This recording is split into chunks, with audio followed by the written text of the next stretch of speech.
À présent la parole à Monsieur Laurent Wauquiez, président du groupe Droite républicaine.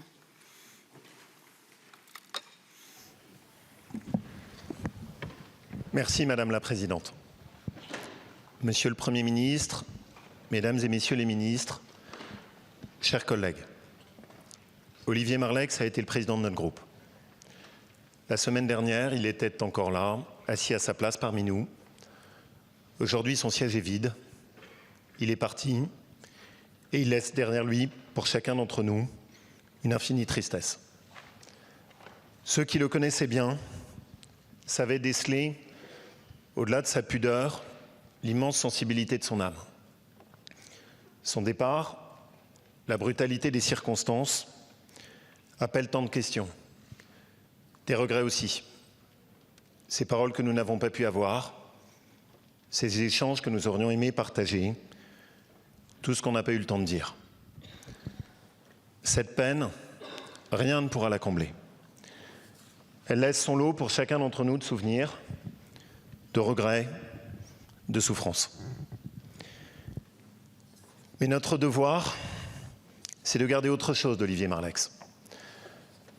Notre devoir, c'est de faire en sorte que la brutalité de son départ, la façon dont elle nous marque, ne fasse pas oublier la dignité de son engagement politique et ce qui était le sens de sa vie, un député au talent rare. Lui, le fidèle serviteur de la tradition gaulliste, qui avait appris aux côtés des plus grandes figures de notre famille politique, de Charles Pasqua à Nicolas Sarkozy.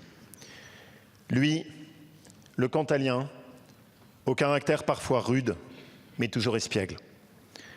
Lui qui a toujours refusé d'être un héritier et qui avait choisi de se construire par le suffrage universel.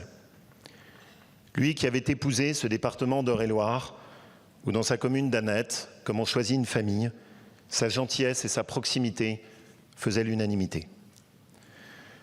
Olivier avait gardé de Georges Pompidou qu'il admirait tant cette conviction que la belle politique conjugue l'enracinement dans un territoire et le regard qui emporte au-delà de la colline. Oui, il aimait en politique les grands débats. Il aimait les idées qui élèvent. Il y avait en lui la force du travail et le panache des convictions qu'il défendait avec courage. D'abord pour nos institutions, dont il refusait de voir perdre l'esprit de la Ve République en y mettant toute son énergie à la commission des lois, où sa parole était écoutée et respectée. Ensuite, pour la souveraineté de la France, et il s'était tant battu contre la vente de nos fleurons industriels. Mais il avait aussi des combats plus intimes, comme la protection de l'enfance, et bien des associations ont rendu hier hommage à cette part plus personnelle de son engagement. Il refusait que la vie politique soit abîmée, qu'elle soit gangrénée par la médiocrité. Homme de lecture et d'écrit, il ne cessait de réfléchir, de questionner, de proposer pour tracer un chemin de reconstruction française.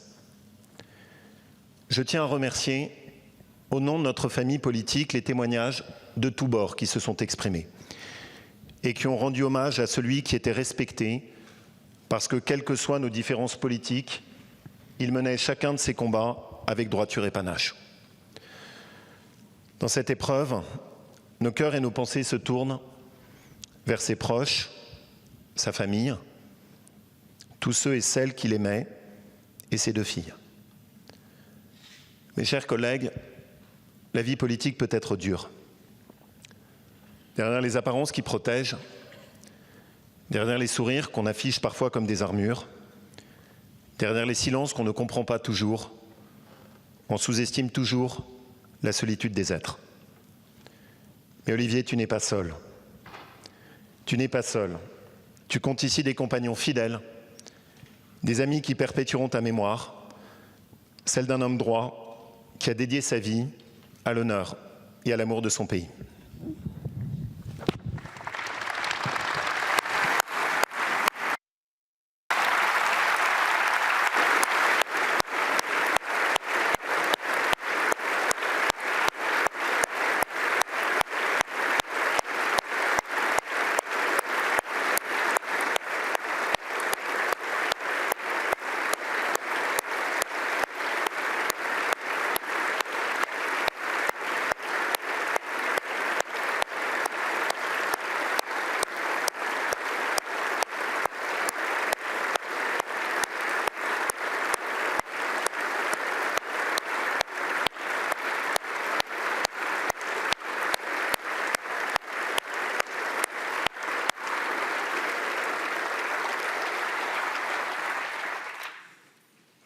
La parole est à Monsieur le Premier ministre.